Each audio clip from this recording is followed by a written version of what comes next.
voulais apporter un petit peu mon témoignage. Alors, je suis donc assistante sociale, je travaille depuis un certain nombre d'années dans différents services. Dans un premier temps, pour le département, donc auprès de l'accompagnement des familles sur des territoires bien définis, et puis après en milieu hospitalier, puis comme vous le disiez, à la MSA, Mutualité sociale agricole. Quoi qu'il en soit, quel que soit le territoire où je suis intervenue, il y a toujours eu une problématique un peu commune, parmi tant d'autres, mais en tout cas celle-là qui nous réunit aujourd'hui, qui est la problématique des addictions. Et nous, en tant que travailleurs sociaux, on peut des fois se sentir un petit peu seul dans ces problématiques-là. Euh, Déjà parce qu'on n'est pas forcément beaucoup formé à ça et que de toute façon, a priori, les gens, quand ils viennent nous voir, ils ne viennent pas nous voir pour nous parler de leurs problèmes d'alcool, de leurs problèmes d'addiction. Ils viennent nous voir parce qu'ils ont plein d'autres problèmes. Et que c'est souvent nous qui, au décours de notre prise en charge, pouvons bien repérer les difficultés autour de la problématique des addictions et on est parfois en difficulté pour l'aborder avec eux, pour que le travail d'accompagnement puisse se mettre en place. Alors notre travail, généralement, ça consiste à chercher du réseau, à trouver des solutions, à se faire aider, à ouvrir des portes. Et c'est là que du coup, la porte des groupes néphralistes et notamment des alcooliques anonymes peut s'ouvrir à nous. Donc c'est vrai que moi, c'est comme ça que j'ai pris connaissance, même si effectivement les AA font partie d'un groupe qu'on connaît, hein, ce que disait tout à l'heure Monsieur Maugiron. Pour le coup, quand on parle des alcooliques anonymes, souvent les gens connaissent. Mais malgré tout, l'intérêt, c'est effectivement de pouvoir faire le lien entre la personne et le groupe. Et puis, l'expérience que j'ai connue effectivement en milieu hospitalier, dans un service de post-cure, m'a amené à travailler un peu de façon plus régulière avec le groupe des alcooliques anonymes, sur des temps de réunion qui étaient proposés aux patients, en fait.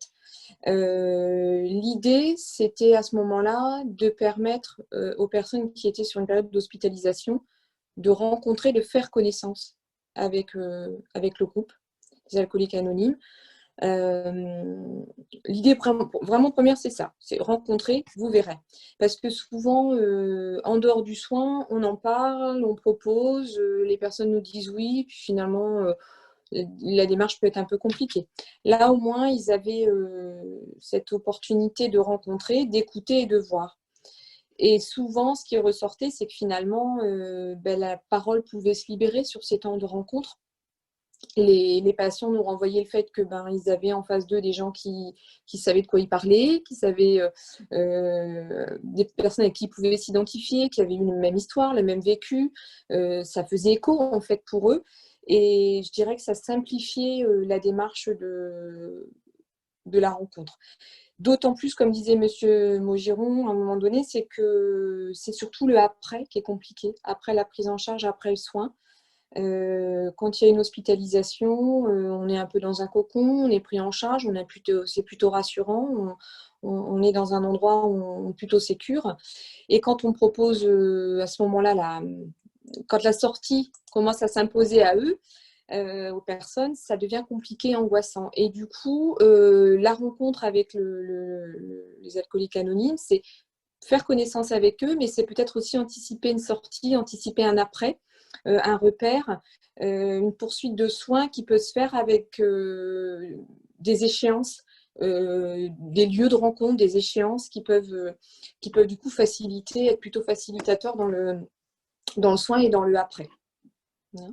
Ce qui peut être un peu compliqué, et c'est là aussi où nous, en tant que travailleur social, on a aussi notre rôle, c'est qu'il peut y avoir, pour certains d'entre eux, peut-être même pour beaucoup d'entre eux, une situation d'isolement qui rend difficile la démarche. Alors, c'est l'isolement géographique parfois. On est loin d'une réunion, on est loin d'un groupe, on a des difficultés à se déplacer, mais c'est aussi l'isolement social qui a créé la problématique. Les addictions qui fait que certains d'entre eux sont plus en capacité de faire la démarche physique, faire la démarche d'appeler. Alors des fois, ça passe effectivement par un accompagnement physique, on les emmène, on décroche le téléphone pour eux la première fois, ou alors on leur donne les coordonnées, enfin on évalue en fonction de leurs besoins.